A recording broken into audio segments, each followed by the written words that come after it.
Chicken vegetable soup. শীতকালে এরকম গরম স্যুপ খেতে কারই না পছন্দ। আসসালামু আলাইকুম everyone, welcome to my page innovate with Afsona. আজকে আমি সিম্পল একটা স্যুপের রেসিপি নিয়ে এসেছি। এখানে আমি কিছু চিকেন, আদা বাটা, রসুন বাটা, একটু মশলা দিয়ে আমি ভালো মতো চিকেন স্টকটা রেডি করে নিয়েছি। ভালো মতো আমি দারচিনি এলাচিগুলো আছে কিনা একটু দেখে ছেঁকে উঠিয়ে ফেলেছি চিকেন সহকারে। তারপর আমি ভেজিটেবল দিয়ে দেওয়া মাশরুম, তারপর একটু আমি ফুলকপি নিয়েছি, গাজর আর ক্যাপসিকাম। এটা আমি ক্যাপসিকামটা পরে অ্যাড করব, মানে ক্যাপসিকাম হতে বেশি সময় লাগে না।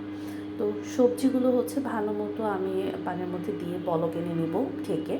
ঢাকা দিয়ে রান্না করার পরে যখন দেখব যে বলক এসে পড়েছে, আমি চিকেনটা যেটা উঠিয়ে রেখেছিলাম ওইটাকে আমি সুন্দর মতো হাড় ছাড়িয়ে চিকেনটা দিয়ে দিয়েছি এবং ক্যাপসিকামটা একটা ডিমও দিয়ে দিয়েছি। এটাকে ভালো মতো বলক আসবে, একটু গোলমরিচের গুঁড়া, একটু টমেটো সস, একটু সয়া সসও আমি অ্যাড করেছিলাম এটার সাথে। তারপর আমি একটু ঘন আসার পরে একটু কর্নফ্লাওয়ার অ্যাড করে দিব। কর্নফ্লাওয়ারটা দিয়ে বেশিক্ষণ নাড়া যাবে না, নয়তো পানি ছেড়ে দিতে পারে।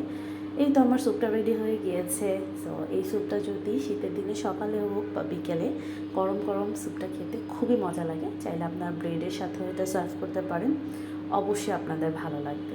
Thanks for watching.